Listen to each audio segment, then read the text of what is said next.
So some of you asked me how to use right-hand rule to determine the direction of magnetic field. So I give you the conclusion first, and then we look at this in detail. So first, currents in opposite direction, they repel because they feel force that's opposite to each other.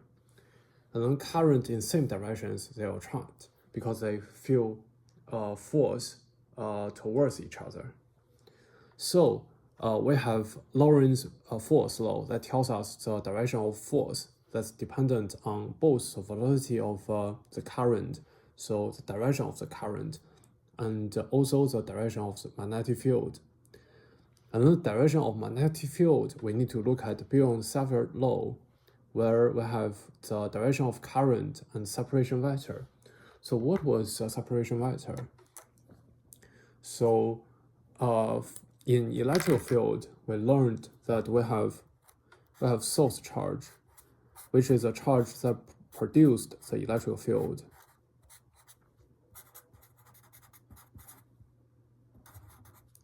And then we have a test charge, which is a charge that feels the force from the source charge, the charge that feels the force from the source charge. So if I have a coordinate like this, then the vector that corresponding to the location of source charge is given by r prime, and the vector that corresponding to the location of the test charge is given by r. And what is separation vector? Separation vector is from source charge to test charge. So I have separation vector equals to r minus r prime. So for the separation vector, curly r, this has a magnitude here, separation distance. And it has a unit separation vector, the direction here. So how does this apply to current and magnetic field? So for example, let's say we have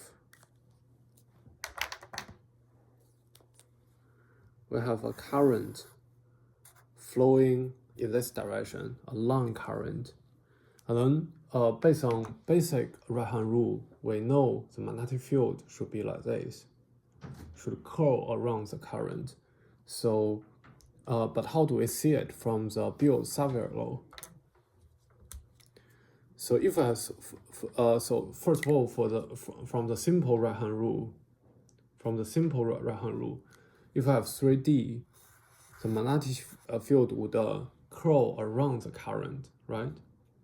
But if I have 2D, then it should be pointing into the plane for any point that's on the right of this current. So for example, if I have another current in motion, so first of all, we have this current that produces a magnetic field, and then it takes another charge in motion to feel the force.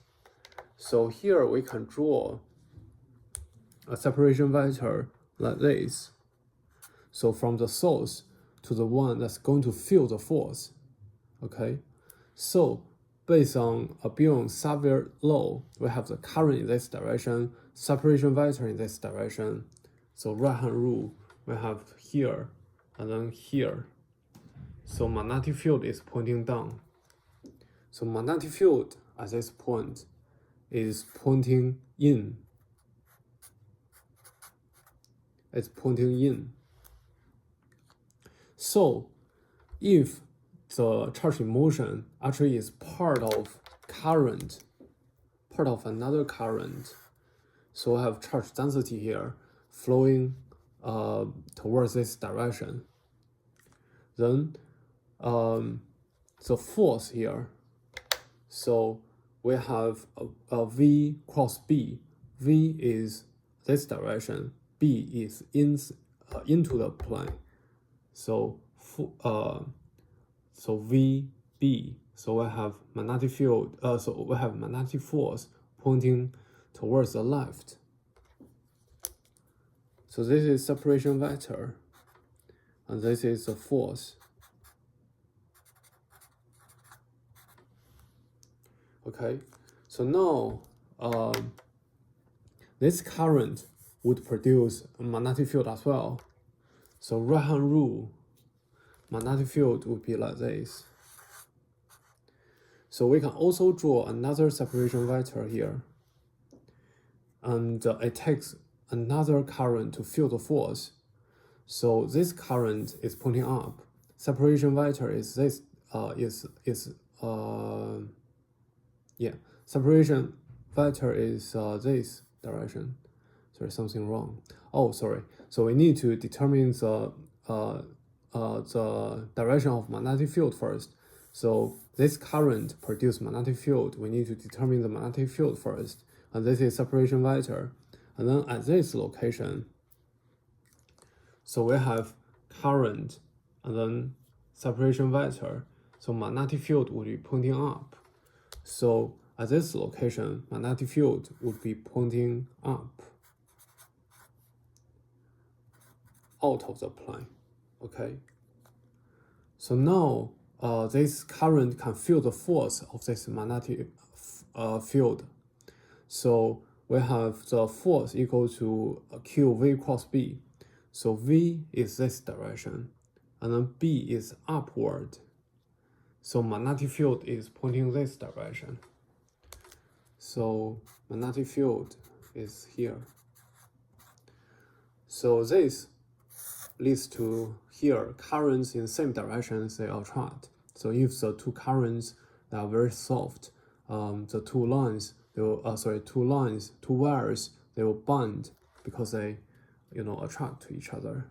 So I think the confusion was the example I showed you in the last lecture here, especially when it's plane current.